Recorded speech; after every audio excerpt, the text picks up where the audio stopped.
In 1997, Patrick Bolito, a 2-year-old child, was admitted into the hospital for respiratory difficulties and was placed under the care of Dr. Horn. Dr. Horn did not see the patient when the nurse had called her.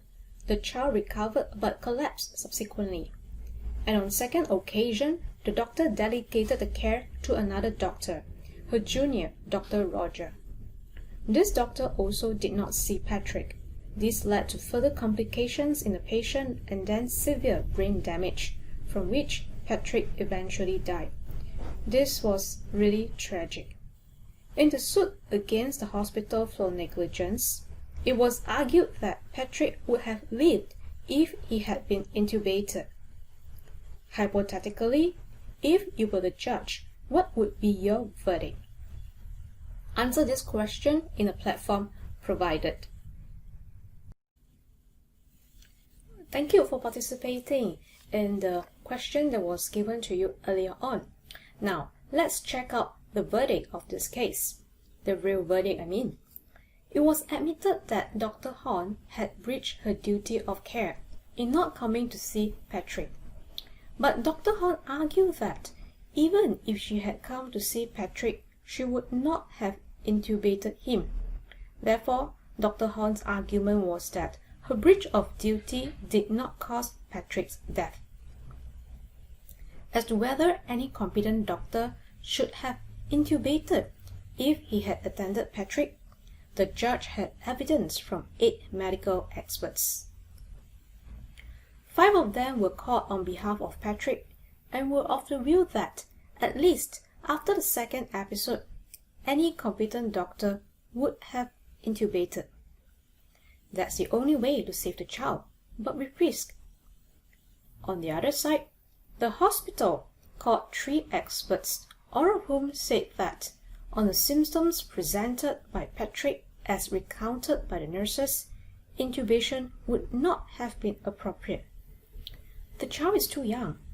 Even the doctor was present. He will not be intubated. Intubation is not a routine, risk-free process.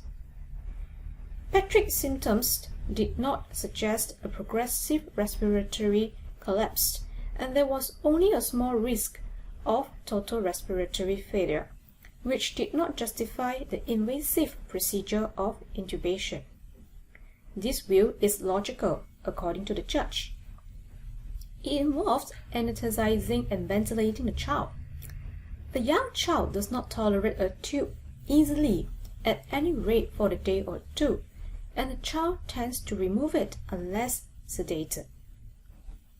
In those circumstances, it cannot be suggested that it was illogical for Dr. Dinwiddie, a most distinguished expert, to favor running what, in his view, was a small risk of total respiratory collapse, rather than to submit Patrick to the invasive procedure of intubation.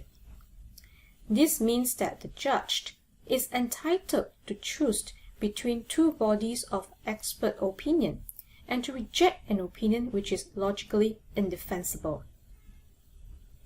And this gives rise to the Bolito test. The court reserves the right to strike down a medical practice deemed unreasonable. This has been interpreted as being a situation where the court sets the law, not the medical profession. On the facts of the case, it was decided that not intubating the child in the particular circumstances at hand was not a negligent way to take, even though the expert opinion on the matter was divided.